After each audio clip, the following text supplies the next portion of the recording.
pretty different Nigma when you're missing Miracle and you've got a stand-in of RMN. Yeah, nothing against RMN. High MMR players have been coaching the squad for a long time, but, you know, not just anybody can replace Miracle. And yeah. he's not a mid player either. Yeah, see, he is directly trying to replace Miracle right here. So I'm not sure if they're going to keep this dynamic. It's always kind of interesting. Do you put Mind Control in an awkward position here, which he's certainly in an awkward position against Hellbear Smashers. They go for the early 5-man movement out the Brambles, trying to create some cover, but Gilger does get the toss back. They quickly surround Mind Control, and that'll be it. Ace gets the first blood. Love that from Hellbear Smashers. Yeah, they're 0-4, but they've been competitive. They took a game off of OG. They took a game off of Secret. They are no slouches, and this win keeps them in contention to stay in this upper division. I like that you come out, get the first blood, get some confidence. No, absolutely. Hellbear Smashers, they've got everything to be able to win, and this is the best opportunity for you to be able to take it, too. So, feels like that combination of things, it almost feels like Hellbear Smashers might end up being the favored team in this, as Smashers do manage to get not only that first blood, but also 3 bounty runes. So, nice big gold lead for them already. And I gotta say, I mean, their draft is pretty solid. There's a reason the panel was favoring them. The Troll ult with AA ult does work a bit weird. You know, Troll can still be ulted by Axe and killed through his ultimate, but he doesn't shatter. However, you don't regen with any lifesteal when you pop Battle Trance, so be curious to see how that plays out. But if you look at the team fight, you know, Hellbear Smashers, just with the Tide and the AA, like, that's so much damage. That's your experience-based damage you were talking about earlier, right? They've got a lineup that just naturally scales with levels, Tiny, Tide, Ancient Apparition. They've got one hero that really needs a whole lot of farm, and that's going to be Ace. And it does feel like that is the 4 Protect 1 archetype fits pretty nicely into this meta because you want to be aggressive. So you kind of need 4 people running around trying to start fights. Yeah, we haven't really seen many drafts work out where it feels like there's 3 cores that just need farm. And fortunately for Nigma here, it does seem a bit complex. Like, it's a Troll. Yeah, you'll have some sustain behind you, but Batrider Mars, they're control. They're not really offering too much damage. You know, we've seen Liquid popularize this combination that we see right here with Willow and Mars. The fear into the arena can be huge, but you know, ineffective against Puck. PA could leap out of it and will buy BKB. Yeah, they've got a very scary team fight on the Nigma side. Fogged was talking about how Warlock Batrider was one of his favorite duos in the past. The Upheaval plus Sticky Napalm. GH going to be jumped on here. Spear through multiple Brambles. Tofu's going to take a lot of damage. They managed to pick up level 2. So Shadow Realm plus the Healing Salve gets the hit onto Tofu, and GH should be able to secure first blood from Mind Control and should be able to still get out. If Ace really wants this, it's going to cost him a lot as he gets speared up. The Bramble doesn't quite latch, sadly, as Ace very easily, I think, could have maybe gone down there. The Bramble had gotten in, but that's really nice creep control there. Nigma had a huge creep wave advantage, so they get levels early. Their enemy wave was dying faster. If Tofu's level 2 there, that's at least a turnaround kill, but did not have the XP. A timely level up from GH. Hey, look at this. RMN doing a great job in CS. He's slightly above. Now Stormstormer still has 3 creeps coming in, but the fact that they're looking pretty even is really nice for RMN. And of course, this matchup in the past has been very good for Batrider. Batrider, of course, being nerfed a lot in the last patch, and it's why he kind of disappeared for a bit. Yeah, that's why he has to start with the Quelling Blade. You just don't get enough damage off the Napalm stacks to last hit effectively. Puck with a 10 base damage advantage. Gilger feeling like he can't do anything or isn't needed in the bottom lane is going to go for an early rotation here onto Mind Control and help out this lane. He's going to tank the spear, but Mind Control's certainly dead. I like this move.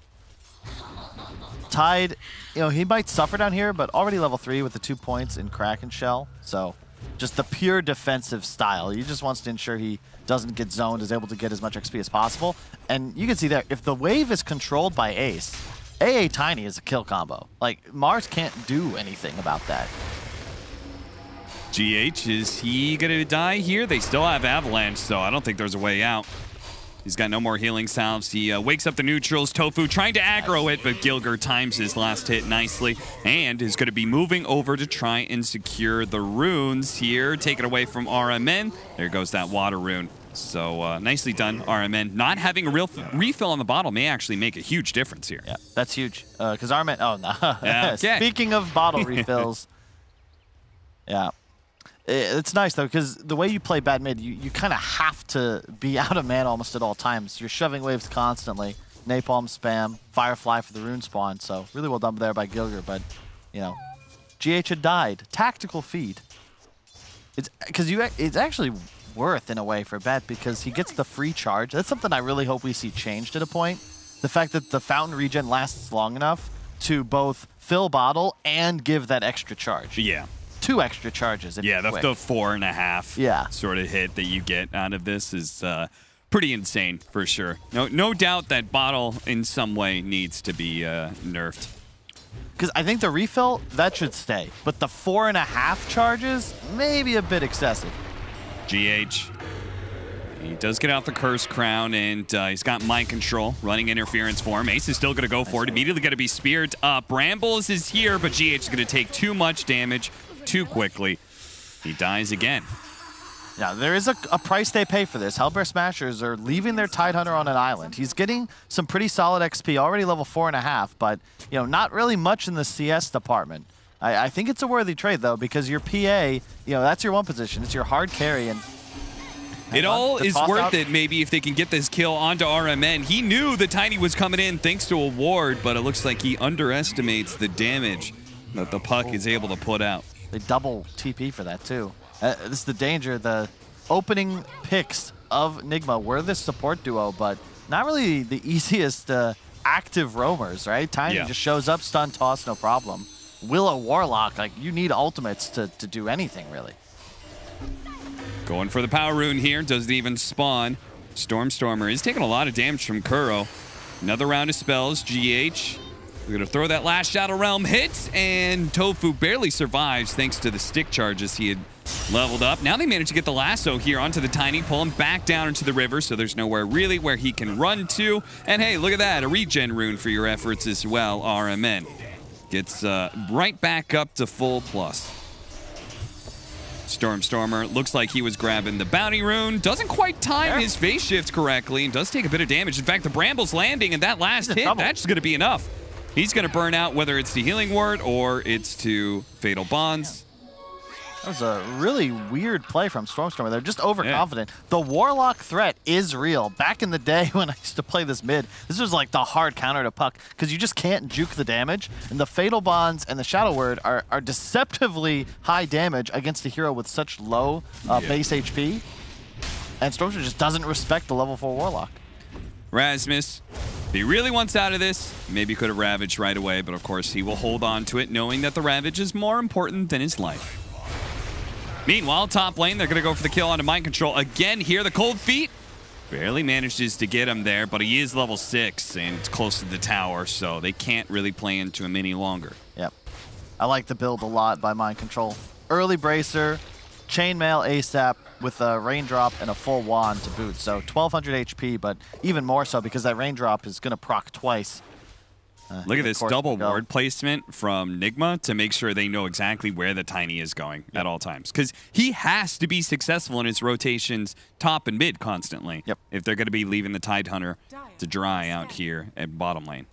I wouldn't mind. See, the trouble with Tiny is that if it's a different, you know, this is like the Mirana 4 position, right? You'd be doing more of like what GH is doing, stacking camps to help get his Tide back into the game. They have 0 Ancient stacks, and oof. Nice deny from Kuro. It is going to cost Kuro his life as they're going to get the coil toss combination, but he is rather tanky thanks to the levels that he's been getting, and it's going to take a long time for Stormstormer to actually get this kill. In many ways, this space is actually going to be well worth it for Nigma.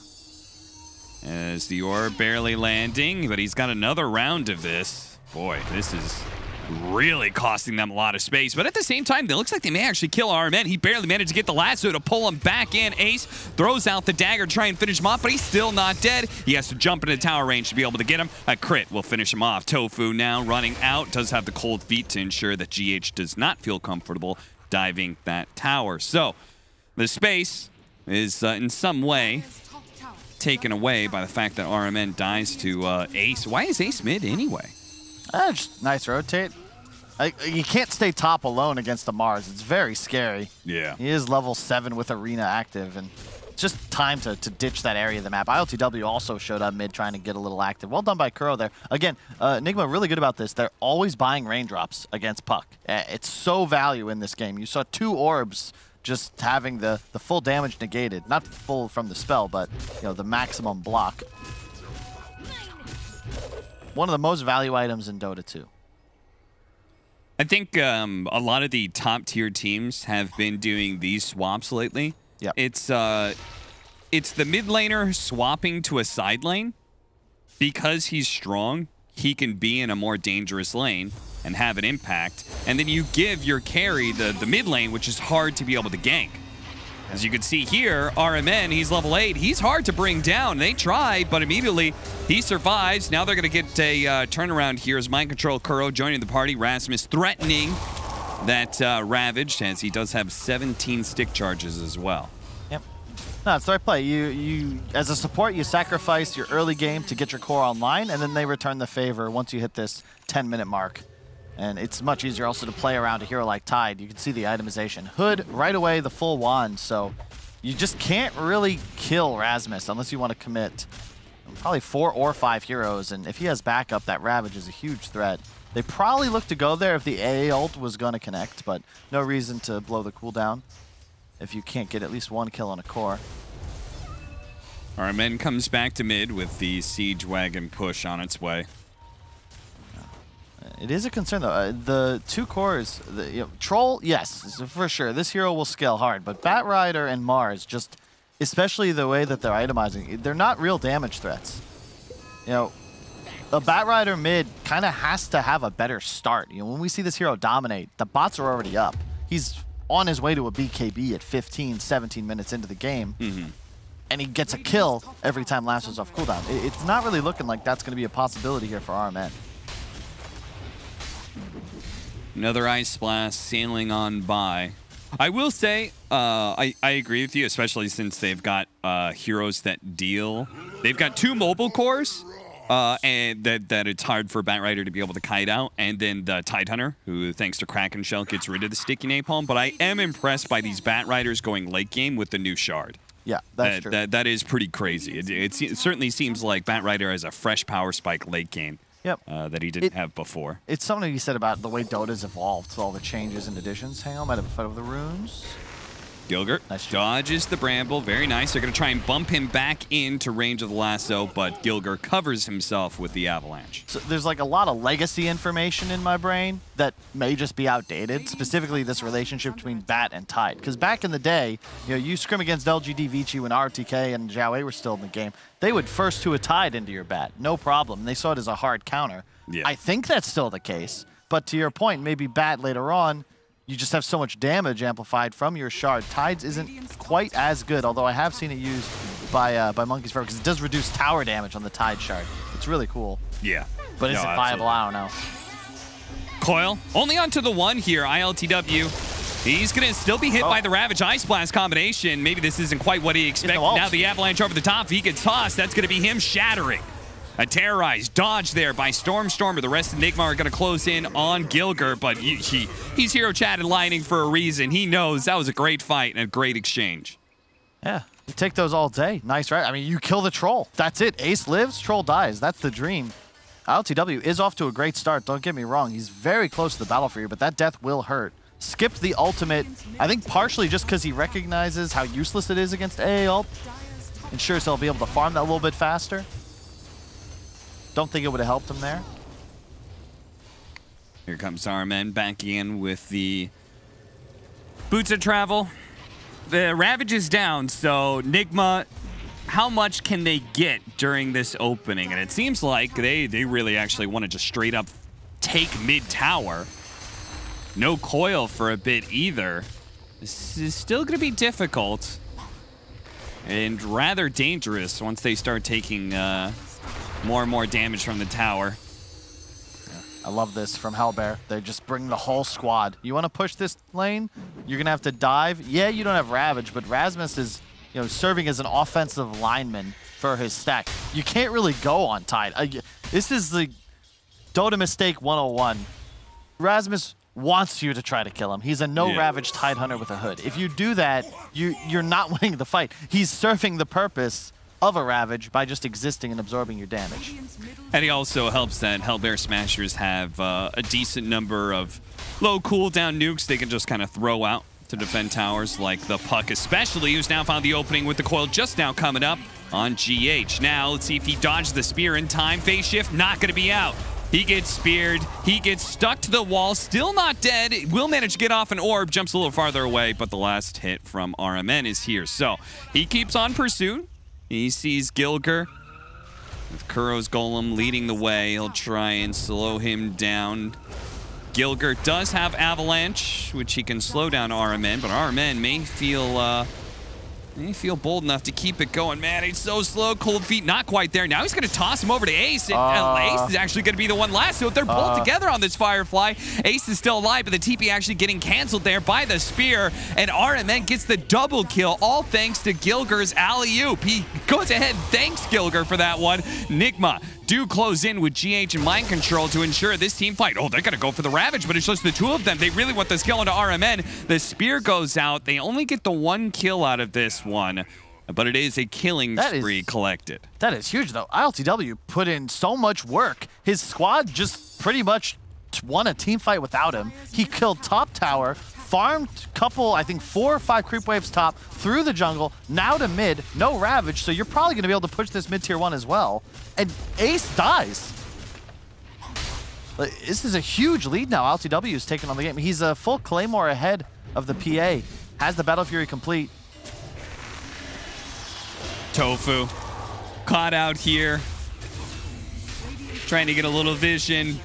Fortunately, Ace does actually clean up the kill on GEH rather quickly. They got the tower. Nigma, they should be plenty happy with this.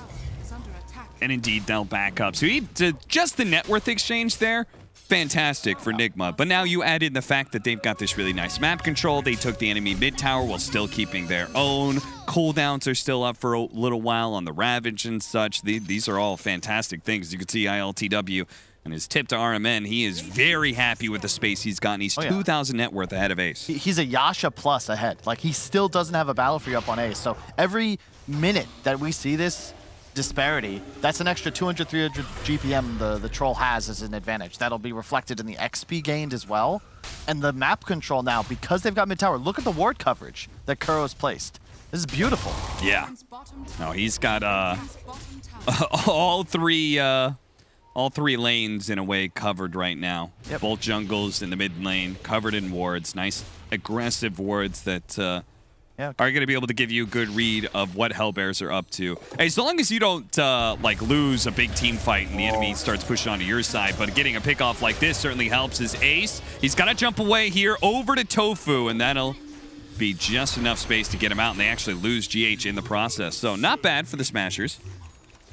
That's a very needed survive. Oh, Stormer missing the coil there. That could have been a nice exchange. They actually dropped the Golem to make sure that Smashers don't really try and take this too aggressively. And they will start retreating. Ravage in 5.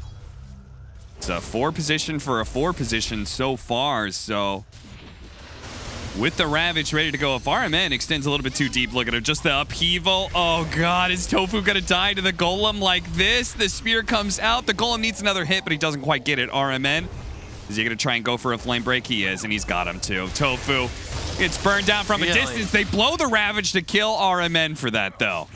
Yeah, but that's, I mean, LTW was already in the pit, and now he looks to commit. Like, this is just go for Roche, of course. Like, this is the second time, the Rasmus Ravage just, it's too selfish almost. Like, that one kill, is it really worth it? Because you're losing objectives. You can only do this as LTW. You have so much map control, but again, the vision. Like, there's no fear now. You see your enemies, and he is solo killing Roche as we speak. Yeah. He's going to be a full Sanjin Yasha ahead of the PA with an Aegis in his pocket. And after it dies, quite possibly 3 full levels as well. Found Gilger. Gets the spear on him with the brambles. And Mars Dark Willow. Those ultimates, man. Combined together, you're probably just going to 100-0 almost anybody in this game. LTW now with an Aegis and an SNY, so he can play in team fights really aggressively now. Considering how tanky he is, he can now, in a way, frontline for Nigma. He's done, the whole team's done well. I mean, LTW, he'll probably get a lot of credit if he ends up carrying this game, but his team has put in so much work. RMN really surprising me on his plays as this Batrider just because of how aggressive he's been able to posture. And look, the team is still looking to get active. There's still no Ravage, and they should know this. Solar Crest finished on Rasmus, but I just don't know if you actually have the damage to fight as Smashers right now. This troll is a huge problem. He certainly is, and Nigma, if the Smashers don't choose to fight them, they can start mowing down some towers. Troll's quite good at that. Skilger spotted here by GH. Nothing good to come of this. Oh, I like this. Hellbear Smashers are backdooring the mid-tier 1 tower. That's always a nice play. Yeah, they really wanted to open up the map.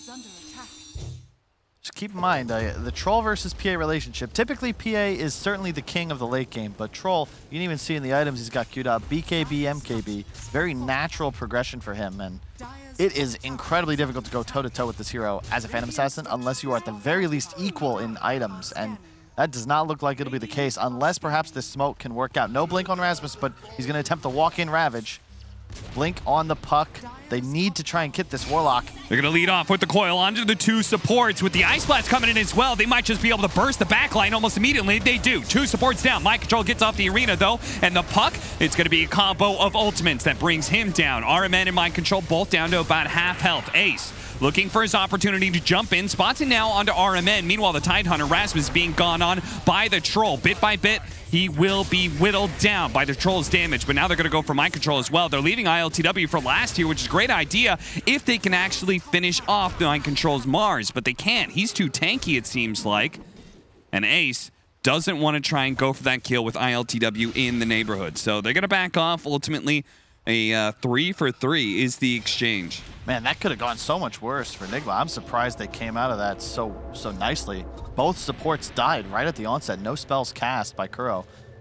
They got the tier 2 though, so he'll be able to teleport right in, heal up Mind Control. It's the new outpost coming into play.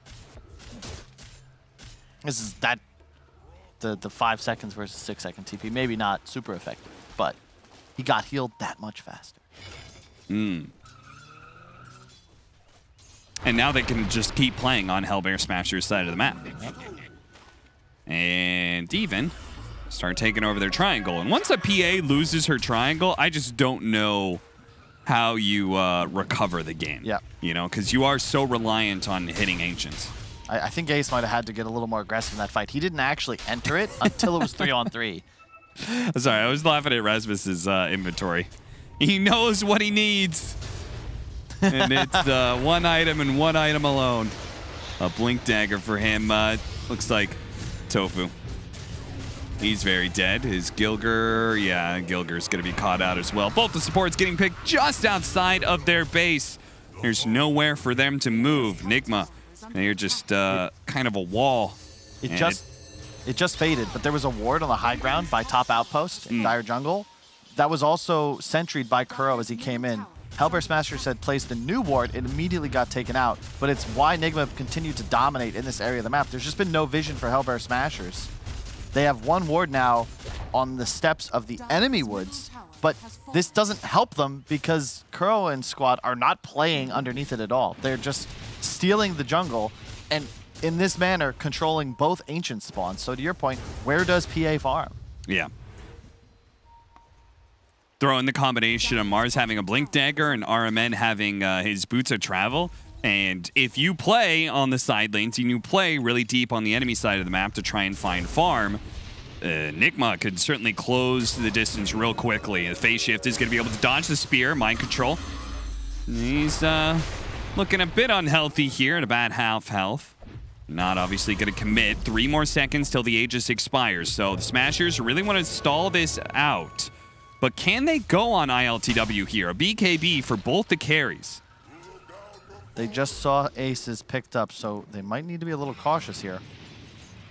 This spacing, though, really benefits Nigma. They're playing in the trees with their squishier heroes.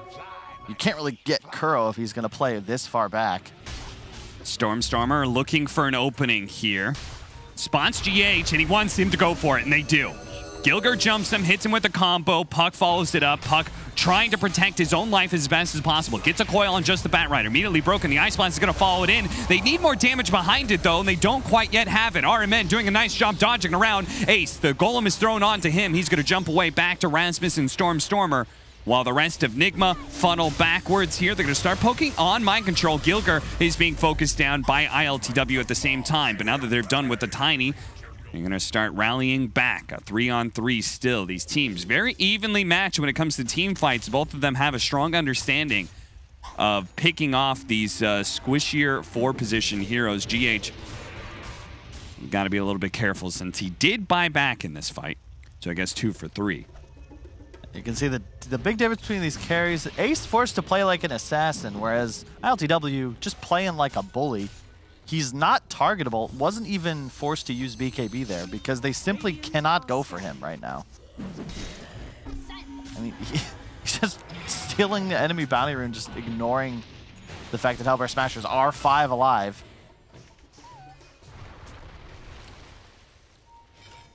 And really nice placement. They're just going to continue to apply this pressure. And he's going to be able to naturally progress into an MKB. So the PA feels like you are answered for the next, like, 10 minutes. Yep. Probably, maybe if we survive for another 15, then the PA starts becoming big enough threat to some of these other heroes. But RMN, he jumps in big time to be able to go for the Ancient Apparition, but he immediately gets turned around on by the Smashers. Nigma are going to use that BKB on ILTW to TP home, and Kuro looks like he's far enough back. Kuro has a refresher in 500 gold. Yeah, and maybe a little bit more, though, as Smashers are still trying to catch up to... Oh, my God. 1,000 damage crit from Ace, and they're on the hunt for more here. The spear doesn't quite land. GH spotted for a moment. Gilgir, Blink Dagger up. Another Avalanche. A toss coming in soon. Shadow Realm just came back up, so he's not going to be tossed here.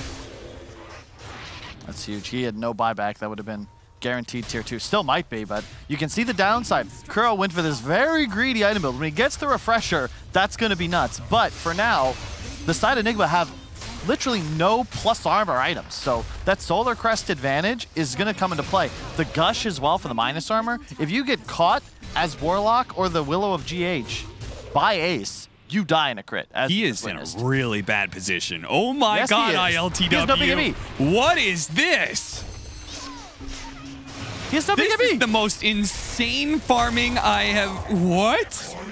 Can we get a replay? Where was he? So he just walked up to the Ancients? He BKB TP'd, and I think he TP'd the tier 2 bottom, and he farmed his way up into their triangle.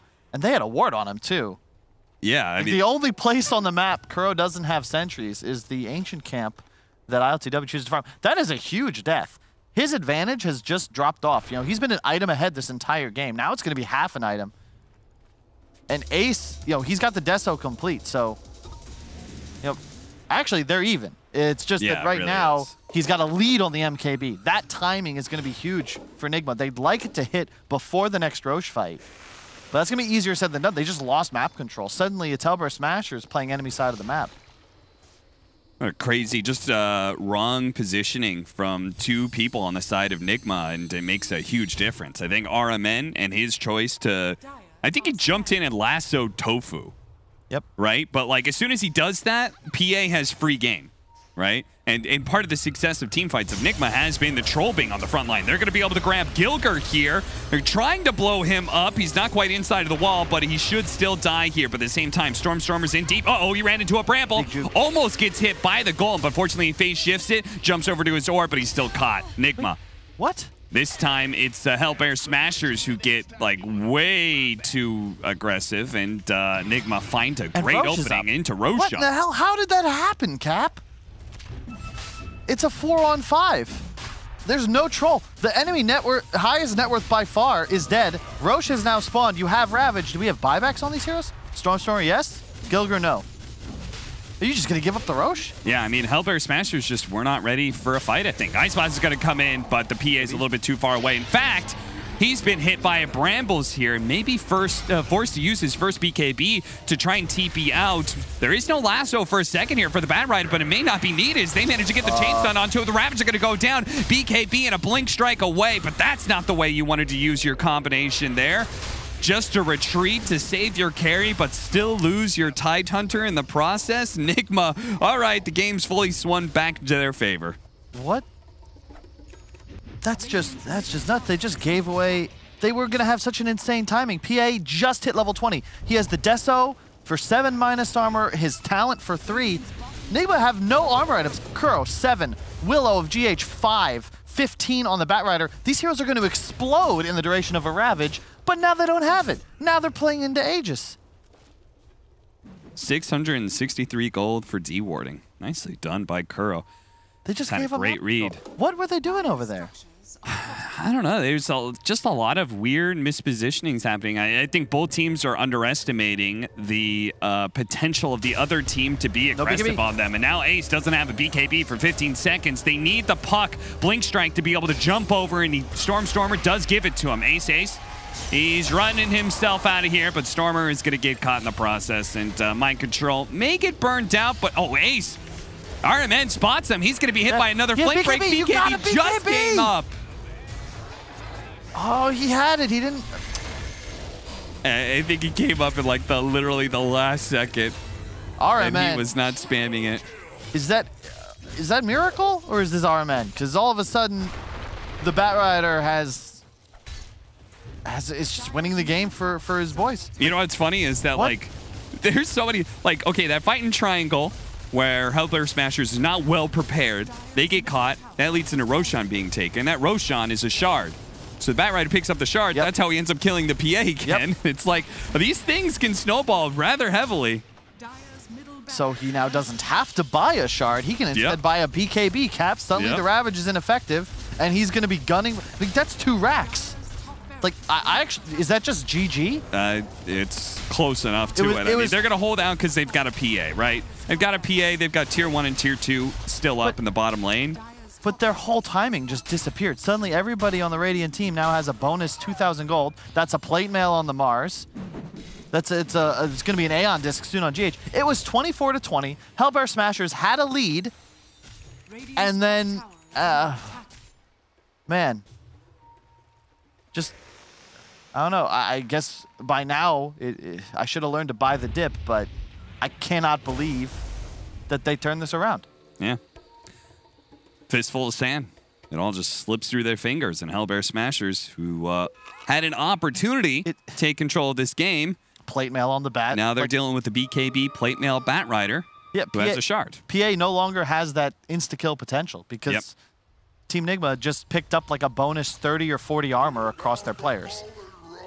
Now they have Refresher Golem and an Aegis and a DD.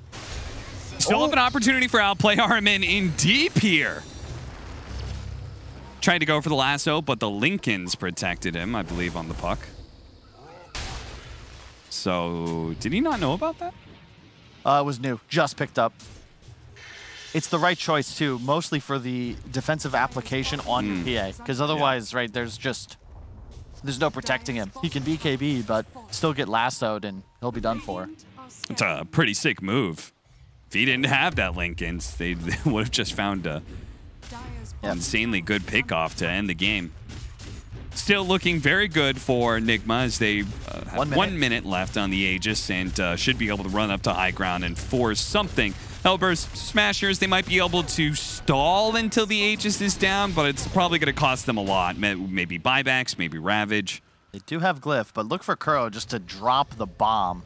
He's got 2 of them. Yeah. Oh, and double damage too? Yeah, they could definitely force a response from Smashers now before this Aegis is gone.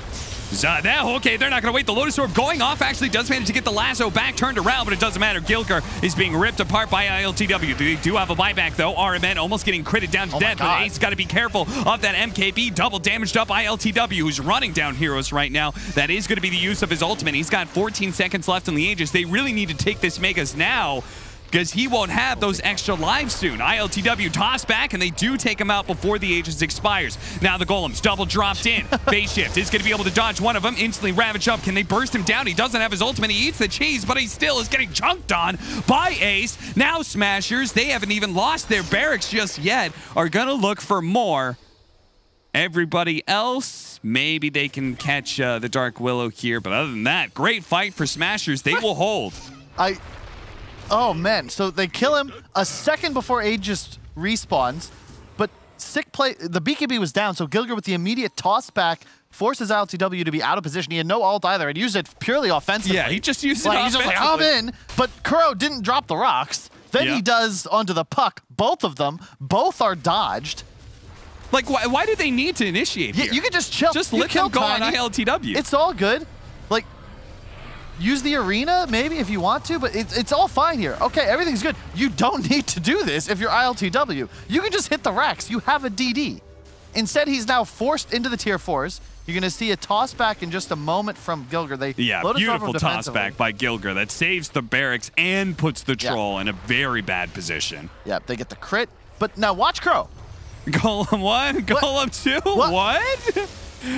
And then there's just a rabbit. Like, if you're going to use that, that should be, you know, I don't know, you ever play StarCraft 2, you know, when you're launching nukes, like, you want to put it closer to the enemy base full of workers. You don't want to aim for the army. Or in this case, I guess the lone Dragoon. Not ideal. And now, I don't know if this is going to turn it around necessarily, but at least Smashers have some breathing room. They're going to have a Satanic soon on their PA. Don't know if I like that choice, actually. He might need damage. But I guess they're considering that if our PA can actually, like, live and just go toe-to-toe with ILTW. Gilgir breaks the smoke and blinks away. Very nice by him. Smashers may still be caught in the process. Dagger doing a lot of damage here.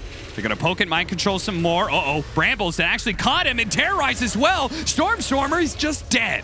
Got buyback. Now they've got the Gold Scepter. He does have a BKB. He's going to jump back first, holding on to that magic immunity for as long as possible. Now using it, but not being able to go in. They buy back on Stormstormer, but the BKB will be on cooldown for 70 seconds. Nigma have an opportunity to just hit the base again. Yeah, I can almost guarantee this is the last time we're going to see Rasmus playing Tide in this series. Not that he's doing anything wrong, but he had no Ravage there for 20 seconds. They might have an opening to fight to use that buyback, but without Ravage, they just don't feel comfortable. However, this is a sick backstep. They've got great vision. They see the support. They see the two backline. They get them together in a combination, but the Aeon Disc protects GH. He was aware that this could be a possibility. He saves himself. Mind control's going to be rooted to the spot, but it's ILTW who's already smashed in Ace's head. He rips him apart with that MKB, and as soon as Ace is gone, the fight's done. They don't have any damage. This is a 4-protect-1 lineup. There's nothing left. So that's it. Rasmus. Nigma. Don't even get the Ravage. Oh, my. Oh, Cap. I was like, they're going to go. They've got vision. This is such a sick opportunity to just. Oh, no. Like, you got to, at one point, your guns are loaded. Just blink in and pray.